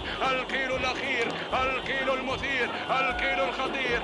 إني أرى شيء غريب، إني أرى شيء مثير، إني أرى التقدم الكبير من خدال. خدال يا خدال، خدال يا خدال، خدال. هجن الشحانية سالم بن فاران المري الذهبي يتقدم مع خدال، يتقدم مع خدال، يتواصل مع خدال. الذهبي سالم بن فاران المري، ولكن مهلي مهلي مهلي. هجن الشحانية الذهبي سالم بن فاران المري، ولكن القادم معير معير وخدال، معير وخدال. وايضا القادم يتقدم ادعج، ولكن متابعين الاعزاء الله يا مهلي مهلي مهلي مهلي. هجن الشحانية، هجن الشحانية اعلن الاقلاع، اعلن الاقلاع بشعار هجن الشحانية، بالشعار الادعم. سلام يا هجن الشحانية، سلام سلام يا الذهبي، سلام. سالم بن فاران المري الذهبي في التضمير، من يتقدم، من يتقدم مع مهلي. سلام هجن الشحانية، سلام. تهانينا تهانينا والناموس لهجن الشحانية على انتزاع مهلي لنقطة هذا الشوط. سلام سلام سلام سلام مهلي، سلام. تهانينا والناموس المركز الثاني وصل في ثاني الأسماء معير. هجن الشحانية المركز الثالث خدال. هجن الشحانية المركز الرابع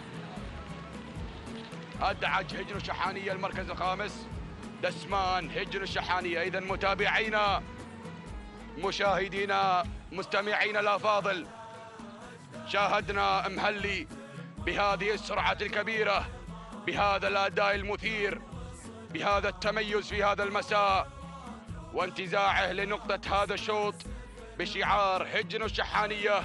ومن قدم لنا مهلي الذهبي سالم بن فاران المري. التوقيت الزمني 12 دقيقة 30 ثانية 55 جزء من الثاني. تهانينا والناموس المركز الثاني وصل فيه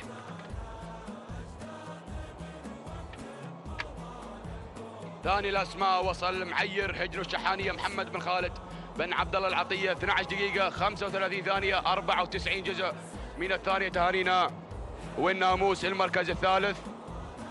ثالث الأسماء وصل خدال هجن الشحانية سالم بن فاران المري. 12 دقيقة 37 ثانية 10 أجزاء من الثانية. تهانينا والناموس للجميع.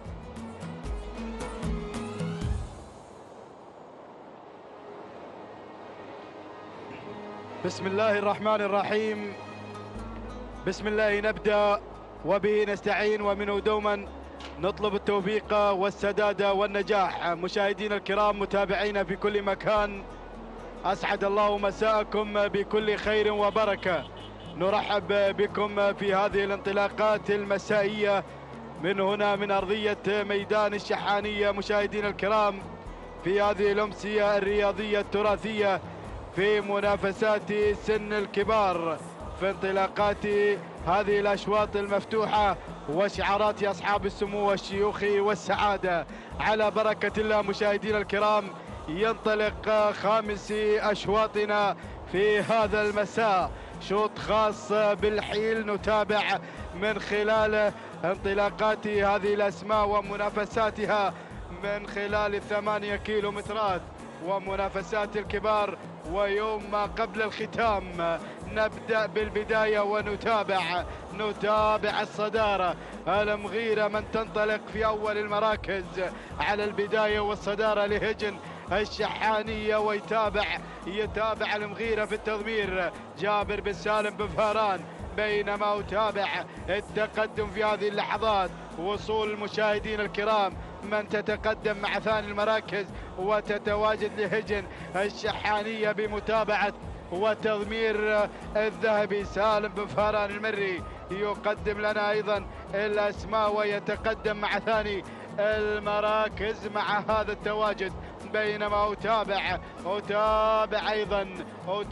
أيضا الأسماء. أتابع بشاير تتقدم مع ثاني المراكز لهجن الشحانية.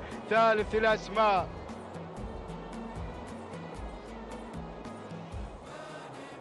أتابع مشاهدينا الكرام في هذه اللحظات من تتقدم في هذه اللحظات مع ثالث المراكز وتنطلق بشعار هجن الشحانية. هنا أتابع التغيير والانطلاق، وصول المشاهدين الكرام في هذه اللحظات القادمة. هنا التماس لهجن الشحانية يتابعها في التضمير جابر بن سالم بن فهران يتقدم مع ثالث المراكز، بينما أتابع في هذه اللحظات بيان مع رابع المراكز لهجن الشحانية بمتابعة محمد بن خالد العطية القادمة مع رابع المراكز. وخامس الأسماء مشاهدين الكرام متابع التدخل في هذه اللحظات والأسماء القادمة الفائزة لسعادة الشيخ علي بن عبد الرحمن بن حسن آل ثاني شعار يتقدم في هذه اللحظات هنا مع خامس المراكز. ولكن العودة إلى الصدارة، إلى مقدمة الشوط. الله، أتابع الثلاثية، أتابع الانطلاق هنا على البداية بقيادة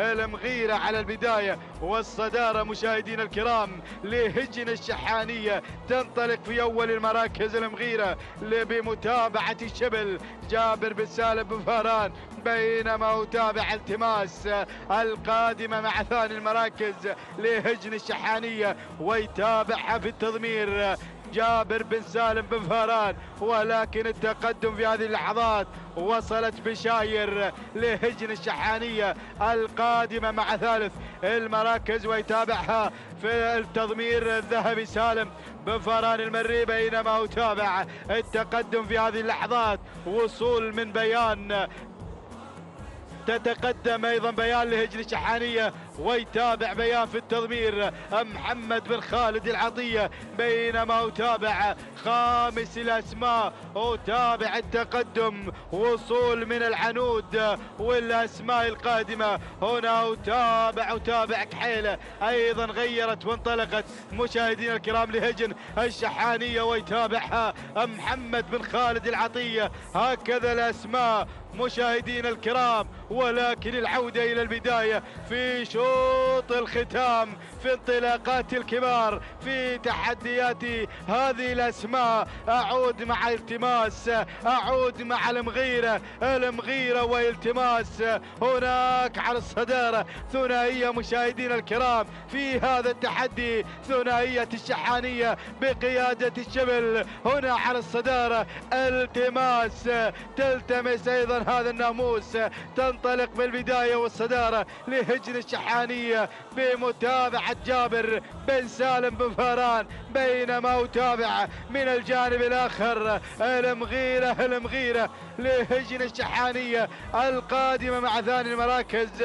بمتابعة أيضا جابر بن سالم بن فهران. ولكن القادمة وصول وصول من بيان، بدأت بالتقدم، بدأت أيضا مشاهدينا الكرام تنطلق بيان، تقترب في هذه اللحظات بيان لهجن الشحانية، يتابعها في التضمير محمد بن خالد العطية، بينما أتابع بشاير تصل تنطلق مع رابع المراكز لهجن الشحانية بمتابعة سالم بن فاران المري والكحيلة هناك من الجانب الآخر لهجن الشحانية. مشاهدين الكرام تنطلق أيضا مع خامس المراكز والمتابعة والتضمير لدى محمد بن خالد العطية. أرى الأسماء القادمة، أرى الأسماء القادمة مشاهدين الكرام، ولكن أعود إلى الصدارة، أعود إلى البداية. الله الله الله، ثنائية الصدارة، انطلاق مشاهدين الكرام هناك على البداية على أول المراكز. الله، التماس على أول المراكز لهجن الشحانية، تنطلق بالبداية والصدارة. الله، التماس والمغيرة هناك قادمة أيضا منطلقة مع ثاني المراكز، تلازم التماس على الصدارة. انطلقت المغيرة في هذه الغارة، في هذا التحدي. الله، المغيرة على الصدارة لهجن الشحانية. يتابعها في التضمير جابر بن سالم بن فاران، يقدم لنا البداية مع هذا المسار الأول، بينما أتابع وصول من بيان القادمة مع ثالث المراكز لهجن الشحانية. بدأت بالاقتراب بمتابعة المشاغب محمد بن خالد العطية، الكحيلة هنا تصل مع رابع المراكز مشاهدينا الكرام لهجن الشحانية، ويتابعها بالتضمير محمد بن خالد العطية. ووصول في هذه اللحظات، وصول من الأسماء مشاهدينا الكرام والقادمة في هذه اللحظات. تتابع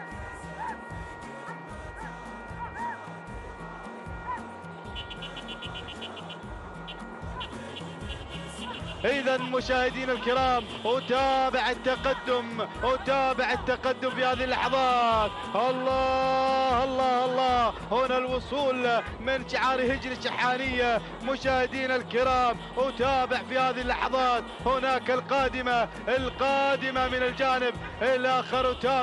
أتابع التقدم من تصل مشاهدين الكرام العفريت لهجن الشحانية بمتابعة محمد بن خالد العطية مشاهدين الكرام. ولكن أتابع أسماء، أتابع تحديات هناك. الله الله، الأسماء القادمة.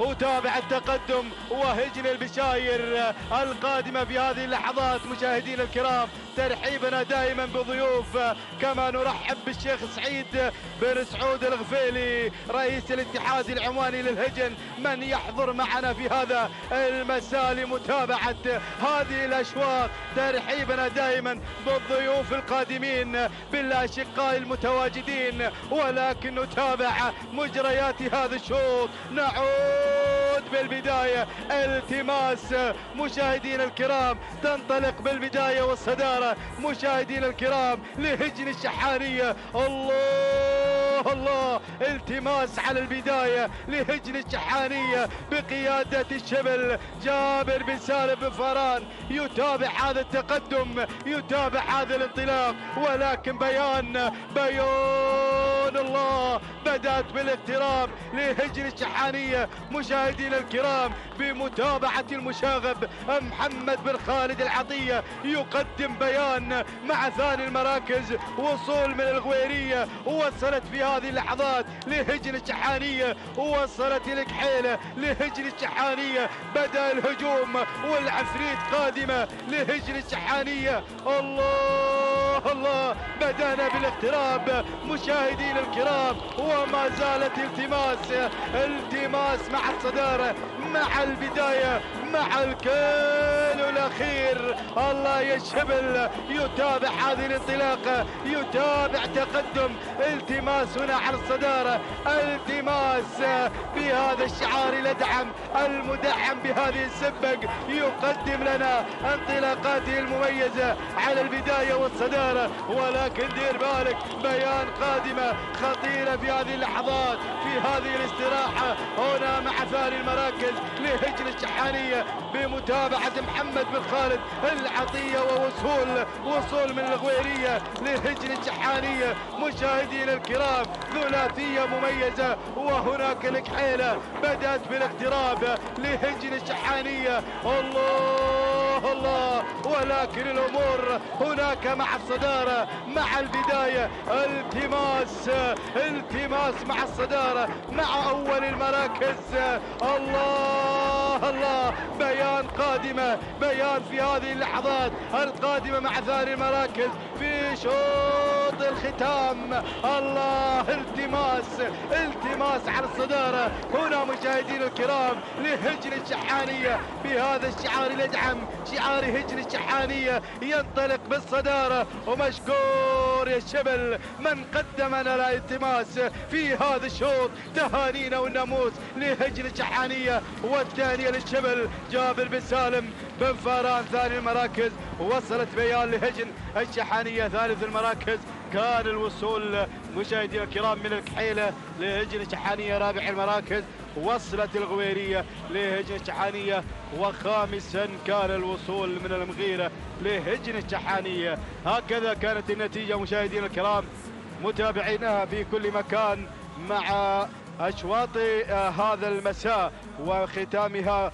كانت بيان أو هنا كانت التماس حاضرة في هذا الشوط. نهني هجن الشحانية، والثانية للشبل جابر بن سالم بن فران من قدم لنا التماس في شوط الختام. تابعنا المنافسة والندية حتى اللحظات الأخيرة، وكانت التماس هي صاحبة هذا الشوط. نتابعها من خلال هذه اللقطات هنا على شاشة قناة الريان مشاهدينا الكرام. ولحظة وصول التماس إلى خط النهاية معلن هذا الفوز والانتصار ب 12 دقيقة و10 ثواني 14 جزء من الثانية. تهانينا والناموس لهجن الشحانية، والثانية للشبل جابر بن سالم بن فران ثاني المراكز. وصلت بيان ب 12 دقيقة 11 ثانية 39 جزء من الثانية. تهانينا والناموس لهجن الشحانية، والثانية للمشاغب محمد بن خالد العطية. بينما الوصول كان مشاهدينا الكرام من ثالث المراكز. وصلت كحيلة ب 12 دقيقة 17 ثانية 60 جزء من الثانية. تهانينا والناموس لهجن الشحانية، والثانية أيضا لمحمد بن خالد العطية. تهانينا والناموس للجميع.